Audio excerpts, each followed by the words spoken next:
চলছে রমরমিয়ে বন্ধকি ব্যবসা এসব ছেড়ে কেতুপুর ছেড়ে যাবো কোথায়?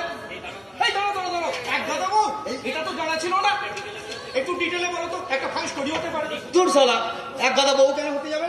শালা একটা বউ নিয়ে পাচ্ছি না, আবার এক গাদা বউ। আরে এক গাদা ছেলে মেয়ে, এই এক গাদা ছেলে মেয়ে নিয়ে এখন তো আমাদের বনবাসে যেতে হবে। তাহলে দেখুন স্যার, এই দুঃখের গান কি আমি এমনি গাচ্ছিলাম, অনেক দুঃখে গাইছিলাম। বললাম না স্যার, সব কটা আম বাগান নিজের নামে লিজে নিয়ে নিয়েছি। এই এপ্রিল মাসের শেষে গাছের আম, হাতের গান ফেলে চলে যেতে হবে। খুব কষ্ট। বড় বাবুর কি হবে একবার ভেবে দেখেছো? কেন কেন? আরে উনার যা ইনকাম তার থেকে তো বেশি উনি গরু পাচার করে ইনকাম করে। এইসব কেতুপুর ছেড়ে চলে গেলে এইসব ইনকাম কি আর বড় বাবুর থাকবে? সাংবাদিক আছে। আরে আমি তো স্যার আপনাদেরই লোক আছি স্যার, আপনাদের কাছ থেকে খাবার মেরেই তো আমার চলে স্যার। এই ধারধারে গোবিন্দপুরে থাকার যে কি যন্ত্রণা বোঝেন না স্যার। আমাদের খবর অনুযায়ী টাকা গত 2 বছর ধরে একটা বাড়ি ভাড়ার টিকিট কোনো জোগাড় হয়নি।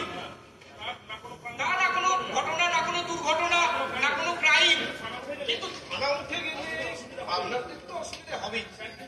আমার কি হবে? আমার তো চাকরি চলে যাবে স্যার। হ্যাঁ সত্যি তোমার ব্যাপারটা সত্যি খুব কঠিন।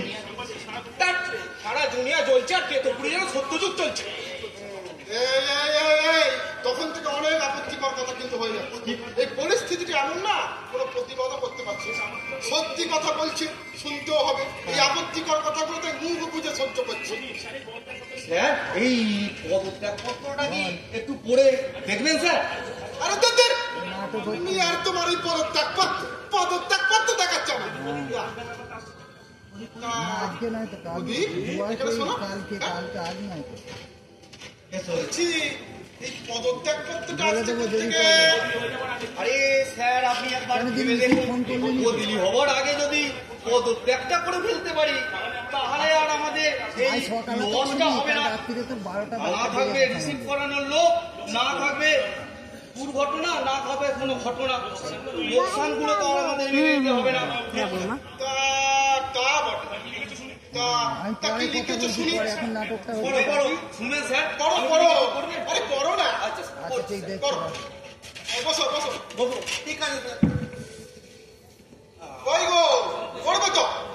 মাননীয় আরক্ষধ্যক্ষ মহাশয়, আমরা নিম্ন সাক্ষ্যকারীগণ কেতুপুর পুলিশ ফাঁড়ির কর্মীবৃন্দ তাঁরই। অতএব একনিষ্ঠ চেষ্টায় এই অঞ্চলে অপরাধ বন্ধ হয়েছে। আবার দাঁড়িয়ে পুলিশের দিবারাত্র পরিশ্রমের ফলে কেতুপুর আজ একেবারে অপরাধ শূন্য হয়ে গেছে। লম্বা দাঁড়ি এলাকায় অনন্ত শান্তি বিরাজ করছে, কিন্তু কাটা।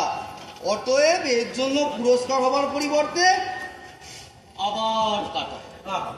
আমাদের শাস্তি দেওয়া হচ্ছে দাঁড়ি। সরকার সিদ্ধান্ত নিয়েছে ড্যাশ, যেহেতু গত 25 মাসে অপরাধের সংখ্যা 6, যার মধ্যে 5টি বাছুর হারিয়ে যাওয়া। বলি হচ্ছেটা কি? এই দাড়ি, কমা, লম্বা দাড়ি, এগুলো কি লেখা? এগুলো কি লেখা? এই ঠিক করে পড়ো। স্যার এইগুলো বাদ দিয়ে পড়বো স্যার? হ্যাঁ বাদ দিয়ে পড়ো। আচ্ছা। দাড়ি, লম্বা দাড়ি সব লেখা। আচ্ছা পড়ো। যেহেতু গত 25 মাসে অপরাধের সংখ্যা 6, যার মধ্যে 5টি বাছুর হারিয়ে যাওয়ায় কেতুপুর ফাঁড়ি রাখার আর কোনো প্রয়োজন নেই।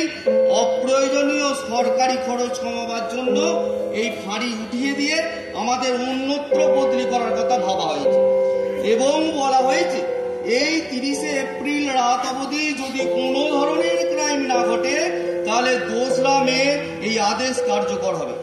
তাই ফাঁড়ি উঠিয়ে বদলি করার অপমান স্বরূপ আমরা এই দিন মানে 30শে এপ্রিল 2024 পুলিশের চাকরি থেকে ইস্তফা দিলাম। তারিখ নমস্কার কেতুপুর পুলিশ ফাঁড়ির কর্মীবৃন্দ। তারাই আবার টাট বলে সাক্ষাৎ। তোকে জল এসে গেল। ও কি সুন্দর, কি সুন্দর। কি লিখেছো গুরু? এই গণপদক থেকে হবে আমার ভাষার চাবিকাঠি। ওরে বাবা রে, ওরে বাবা রে। আজই তো 30 তারিখ। এই আজ সন্ধ্যায় যদি একটা ঘটনা না ঘটে তাহলে কি হবে বলো তো? কোন সালার মাথায় কি কোনো কুমোদর বাসছে না? একটা রেড, মার্ডার, খুন, যখন আরে কিছু একটা করো না রে ভাই।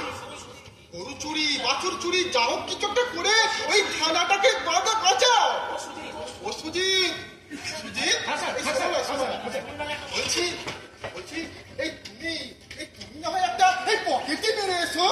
স্যার আমি চলে গেলে কাগজ লিখবে কে স্যার? আমি সাংবাদিক স্যার। সাংবাদিককে ফাঁসালে বদলির বদলে সাসপেন্ড হতে পারেন স্যার, মনে রাখবেন এই কথা। ওরে বাবা রে, ওরে বাবা। তেমন যদি আমি জানতাম তাহলে আমি নিজে রাতে এই কেন্দ্রপুর ফাঁড়িতে আগুন লাগিয়ে একেবারে জ্বালিয়ে পুড়িয়ে দিতাম। এই মুম্বাই হামলার পর না এই অগ্নিসংযোগের ব্যাপারটা লোকে কিন্তু খাবে খুব ভালো। কিন্তু স্যার এই জঙ্গিদেরকে থানা পুরানোর খরচ উঠবে বুঝবে না? না, এই থানার মধ্যে আছেই বাকি ওই একটা এসআই, দুটো এসআই আর খেপা কনস্টেবল যে আমার